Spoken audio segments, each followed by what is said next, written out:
What's up, y'all? It's your boy Call It Reese back with another video, a TUV video at that. Whoa, yeah. Making like another spooky Monday video. Yeah, maybe might release on a Tuesday, Monday, maybe. Anyway, ignore the stuffed nose and all that. Hold on a second.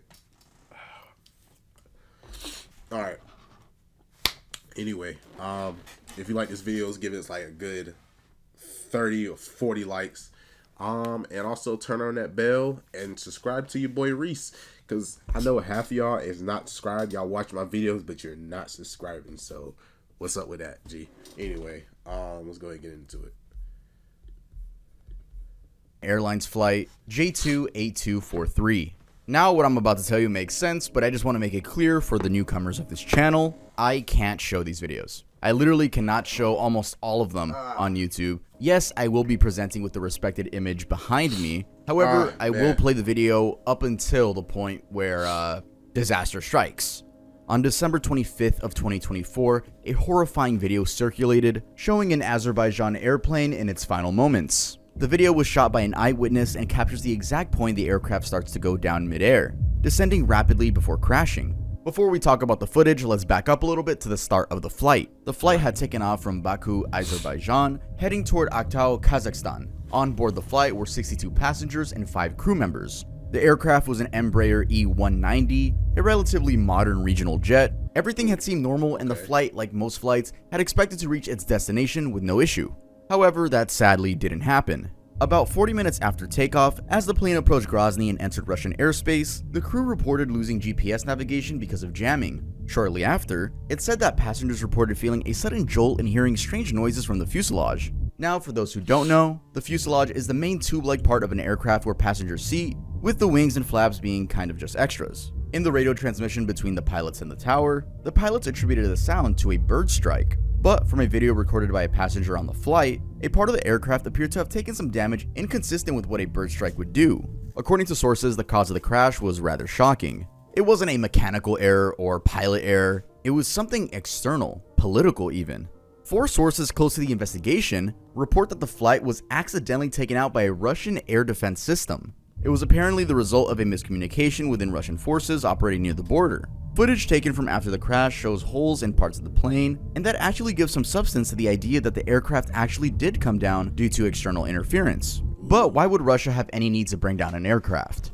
Well, in the war between Russia and Ukraine, Russia has allegedly been known to use jamming technology and anti-aircraft weapons to confuse and take out Ukraine's drones that try to go over that area. This is floated as the most likely reason why this particular commercial aircraft was accidentally taken down. Also, the data obtained from the aircraft after the jamming stopped revealed the pilot struggled with controlling it for a while before crash landing somewhere near the coast of the Caspian Sea. Of the 68 people on board, 38 of them were confirmed dead, including 2 pilots. The other passengers on board survived with varying levels of injuries. This has since become one of the most politically sensitive aviation tragedies in recent years. To date, no official public acknowledgement has been made by the involved governments, and much of the investigation remains classified. Linda Rogers' heartbreaking final video. So on the morning of February 23, 2018, an explosion would shake the foundations of an entire house in the Dallas region of Texas, leaving 1 dead and some injured. On that terrible morning, 12-year-old Linda Michelita Rogers recorded what would tragically be her final video. This video was taken inside her family's home in northwest Dallas, Texas. Now, Linda is known to have been a vibrant cheerleader known for her bright smile. Okay, this is crazy. Oh, man. Let's see what's... And was described by her mother as someone who was always willing to help. That morning, she was excitedly preparing for a cheer competition that she was to be a part of, walking viewers through her hair routine and showing how she wanted to style it for the event. From the video, you can tell she was full of energy and excitement, you know, laughing as she got ready and all. It's extremely eerie and sad seeing how happy she was compared to what was about to happen next. And what happened was, as she was filming this little video, there had been a gas leak in the house that ended up exploding and taking her life. Investigations later revealed that this was actually something that had been building up for longer than that video, a faulty gas line installed by Atmos Energy that had been leaking for days. The leak had already caused a destruction of 2 houses before taking Linda's life. Unfortunately, despite being informed of the situation after neighbors had reported the smell of gas, nothing was done in time. Some believe that if proper action had been taken, this entire tragedy could have easily been prevented.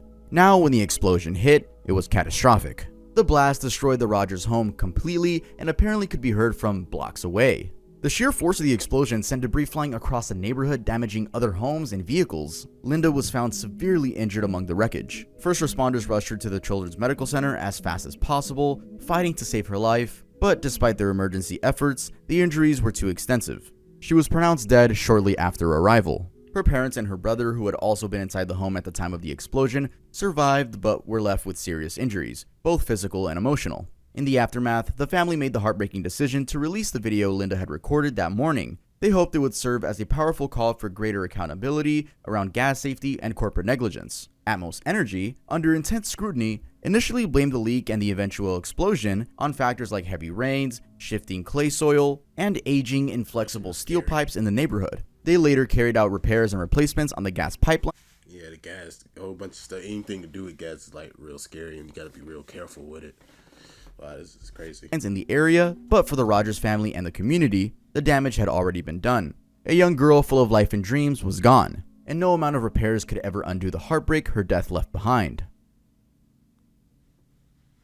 Ivan McGuire jumped but forgot his parachute.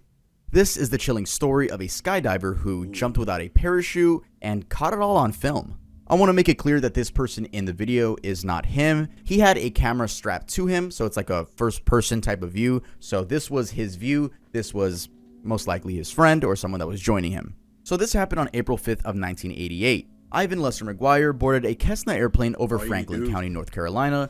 All you can do is just use your imagination. That's all you can do.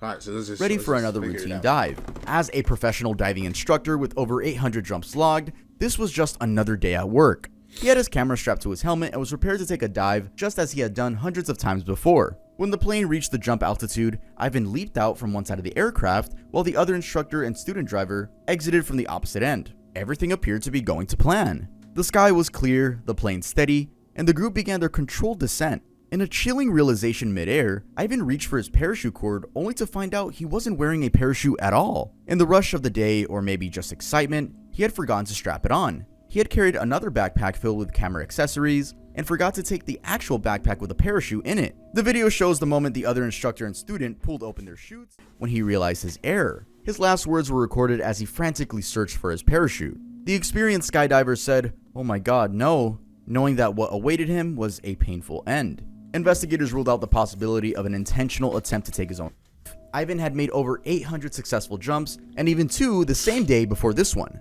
As some say, he must have been focused on filming the jump and felt the weight of his back was a parachute. Ivan plummeted helplessly toward the ground at insane speeds, and his body was later found about 7 miles from the airport. Investigators ruled it as a tragic human error worsened by poor safety checks. And what makes Ivan's case especially sad is how easily it could have been prevented. Multiple safety checks were supposed to be standard practice before jumps were sanctioned, but on that day, a simple misstep sealed his fate. Wow, nice. Devin Holmes shot on Facebook Live. So before I get into this one, I do want to say that this is a video that circulates around the internet a good amount. I blurred out the weapon because we're on YouTube, but this is a popular video that's shared around a bunch of internet forums, maybe even I've seen this one before. Most likely in Discord servers as well. But I'm very glad I can talk about this and inform you guys on what actually happened, the results, and the fact that, spoiler alert, he's alive. So let's get in.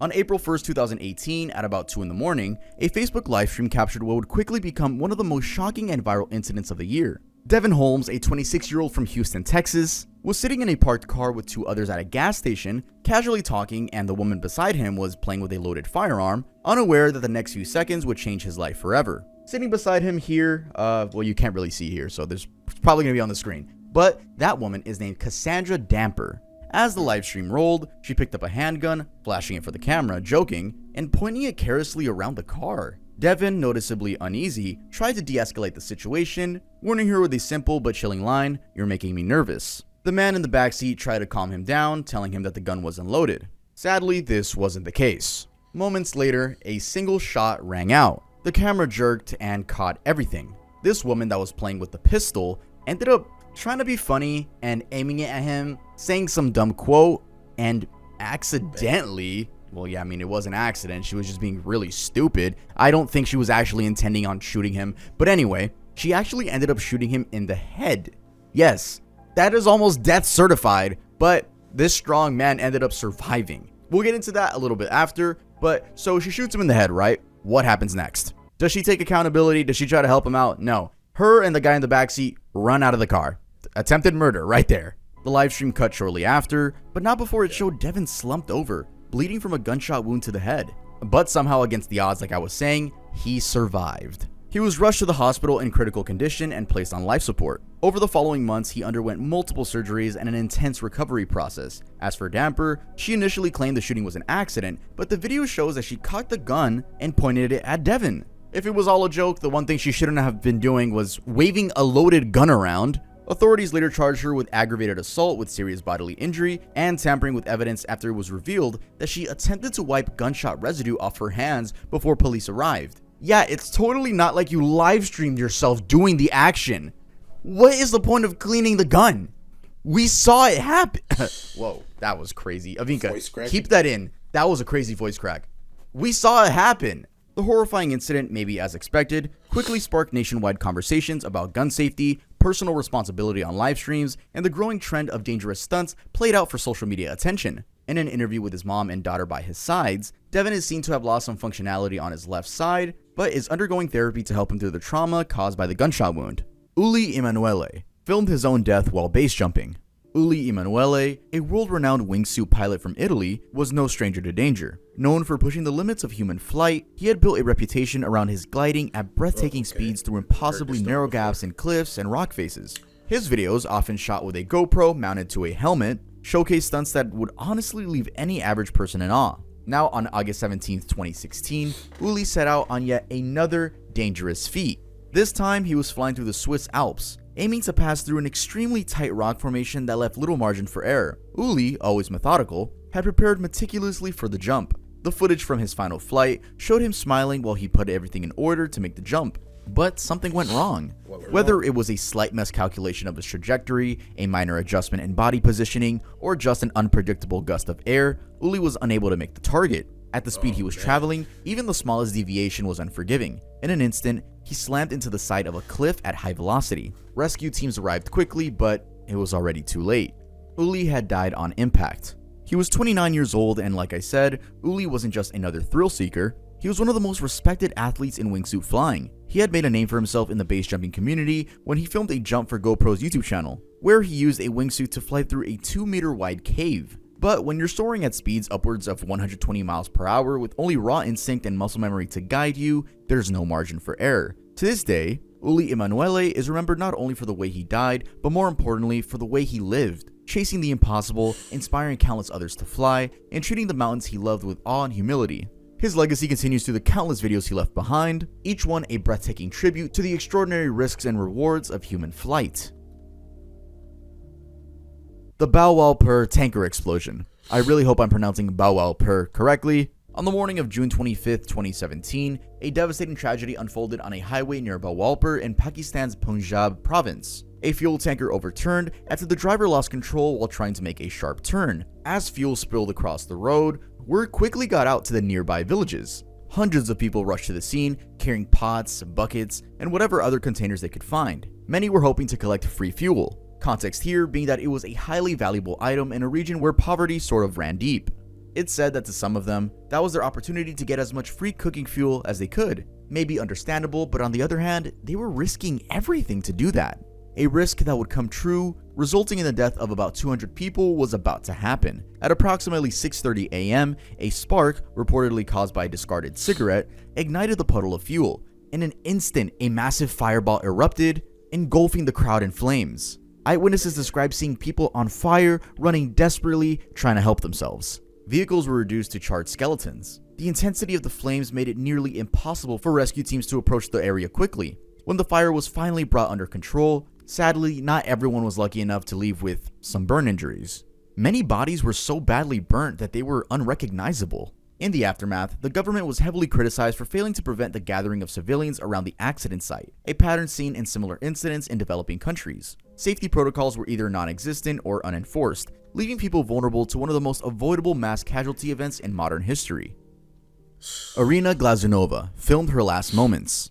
Tragedies are always terrible, but when they happen in the middle of a happy moment, they're even worse. On May 26, 2024, Irina Glazunova, a 24-year-old influencer, was partying with friends in Antalya, Turkey, and it was supposed to be a night filled with laughter, music, and memories. Little did she know, it was going to be her last. As the night came to a close, Irina and her two friends decided to record one more video as they made their way home. They lip-synced and danced along to a song by the Russian boy band Hunger Boys. Quite ironically and eerily, the song they were singing along to is titled For the Last Time. In the video, Irina is seen holding the camera, walking backwards while recording her friends who were dancing ahead of her, and caught up in the excitement of the moment, one of them noticed the danger looming. There was an open entrance to a subway train station just behind Irina, an unprotected drop with no rails or barriers to warn anyone. Her friends, still laughing and singing, also failed to spot the hazard in time. Before they could react, Irina stepped into the space and fell. The entire accident unfolded in a matter of seconds. Emergency responders arrived quickly after frantic calls were made, but despite their efforts, Irina's injuries were far too severe. The fall had caused critical damage to her head and neck, and she was pronounced dead shortly after. In the aftermath of the tragedy, local authorities had installed a barrier around the underpass where Irina had fallen. It was something that should have been there all along, but unfortunately, that's not how things played out. Rest in peace to Irina. Damn, that is just crazy. Mauled by lions trying to impress girlfriend. This is a very hard watch, but it's a very interesting one too. I mean, as you can see, before we even get into the topic, some of the people commenting on because this video is on YouTube Shorts, but you can see the condition that these lions were in didn't seem too, let's just say, too clean. It didn't look too clean, and they don't look like they're living a good life. But anyway, that's besides the point. Let's get into the man that was mauled by the lions. In January of 2025, Farhad Iriskulov, a zookeeper at a private Uzbek zoo, was killed trying to show off to his girlfriend. While on his night shift, Farhad made a decision that would prove fatal. He unlocked the gate where the lions were kept, stepped inside, and calmly walked towards the big cats. At first, the lions seemed uninterested. They just sat there, watching him, almost looking inactive. They gave no immediate reason for alarm. However, as he got closer, things changed. The lions suddenly stood up and began walking towards him with a noticeable speed. Probably shocked, Farhad stepped forward, moving quickly, as if instinctively trying to put space between himself and the lions. He backed up all the way to the gate, but the gate was shut behind him, leaving no easy escape. The lions were already too close, and although this would have been the perfect time to attempt opening the gate, even slowly, Farhad hesitated. His back now pressed against the gate. It was as if he knew this was it for him. Maybe that's also why he switched the camera to his face, though I personally think he was just frantically tapping his phone. But anyway, in a shaky attempt to calm the situation, he began talking to one of the lions, a big male named Simba. He ran his hand through Simba's fur, speaking to him softly, telling him to stay quiet. There was definitely some familiarity there, because Farhad had been working with these lions for a while, and perhaps in that moment, he believed that bond would be enough to save him. But the truth seems to have been different. He was a zookeeper and not really a trained animal handler or a lion whisperer. That's just me speculating though. The point is, it looks like his relationship with the lions wasn't as deep as he thought it was. A few seconds into petting Simba, one of the other lions made the first move. It lunged and bit his hand, and from that point there was no way back. Even as the attack escalated, Farhad kept trying to talk to Simba, trying to command him and the others to be quiet, trying to somehow bring them back under control, but it was too late.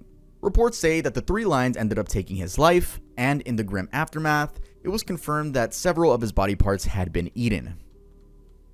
Damn, that is crazy. Helen Nyabuto, filmed own drowning. On August 18, 2022, Kenyan nurse Helen Wendy Nyabuto live-streamed her final moments while swimming at a pool in Ontario, Canada. During her Facebook Live, she laughed, answered comments, and swam casually. She looked relaxed and happy, enjoying a rare day off from her demanding job at a long-term care facility. For her, this was just supposed to be a fun day. For the first several minutes of the stream, Helen moved comfortably between the shallow and middle parts of the pool, occasionally speaking to her viewers and responding to their messages in both English and Swahili. She was clearly in high spirits. But at one point, she decided to swim towards the deeper end of the pool, and that's when things took a turn. After diving in, she began using the technique many casual swimmers use in deep waters, pushing herself forward by leaping off the pool floor. It worked a few times and she managed to stay above water. But on the last attempt, she hadn't realized she'd gone deeper into the pool, and when she tried to use her feet to jump off the pool floor, there was nothing there. And that was the moment that changed everything. Panic set in.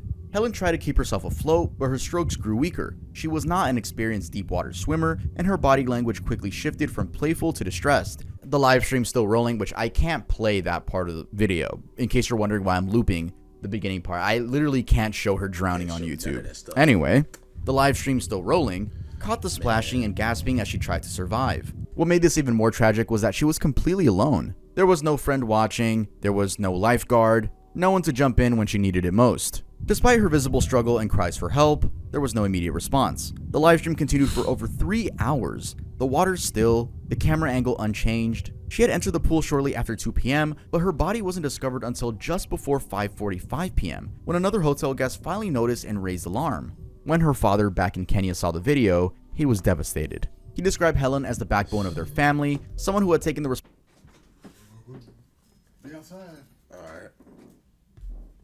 responsibility of helping support and educate her younger siblings. crazy, Her death, he said, had taken him back to square one. He had no idea where to start rebuilding. Helen's passing left a deep wound in the Kenyan community, both in Canada and back home. She had come to Canada full of promise and ambition, working hard to make a better life not just for herself, but for her entire family. A GoFundMe was started for Helen so that her body could be sent back to Kenya for a proper burial.